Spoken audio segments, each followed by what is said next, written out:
প্রথমেই তো বড় কলকাতা টিভি এবং অঙ্গগৌরব উৎসবকে অনেক অনেক অভিনন্দন যে এত সুন্দর আবারও একটা মিলন উৎসবের আয়োজন করেছেন এবং এমন একটা জমজমাট পরিবেশ। পুজোর আগে যেন মনে হচ্ছে আমরা সেই পুজোর আনন্দের সুরটা পাচ্ছি। খুব ভালো লাগছে যে এখানে সকলের সঙ্গে দেখা হলো। এইভাবে বলো কলকাতা এগিয়ে চলুক, যেন সকলের মুখে মুখে বলো কলকাতা জয় ধ্বনিত হয়, আর বঙ্গগৌরব উৎসবের আলোতে আলোকিত হয়ে থাকুক, গৌরবান্বিত হয়ে থাকুক সারা বিশ্ব। নমস্কার, আমি মল্লার তালবাদ্য শিল্পী এবং সুরকার মল্লার ঘোষ। মল্লার ঘোষ এখানেও আছে, আবার মল্লার ঘোষ এখানেও আছে। বলো কলকাতা টিভি পরিবার এটা নিছক একটা চ্যানেল নয়, সত্যিকারের খুব একেবারে প্রকৃত অর্থেই একটা পরিবার। এবং বলো কলকাতা টিভি পরিবারের সঙ্গে এই ঘোষ পরিবারও জড়িয়ে গেছে, ভালোবাসায় জড়িয়ে গেছে, হৃদ্যতায় জড়িয়ে গেছে। এবং বলো কলকাতা যে কাজ করে চলেছে সেইটা একটা অসাধারণ মানের কাজ করে চলেছে।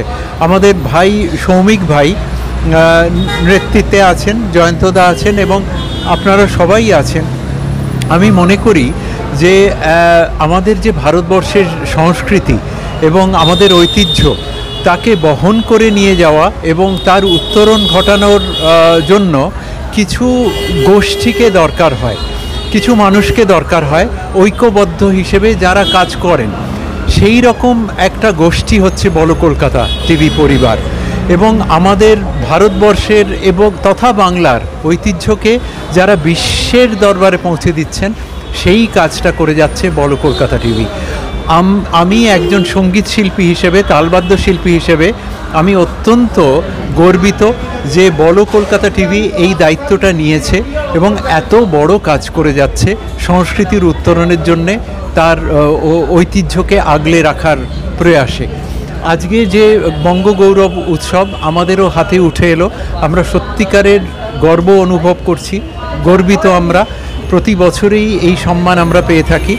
বলো কলকাতা টিভির জয় হোক, বিশ্ব জয় করুক বলো কলকাতা টিভি, সেই প্রার্থনা জানিয়ে আজকে আমরা বিদায় নিচ্ছি।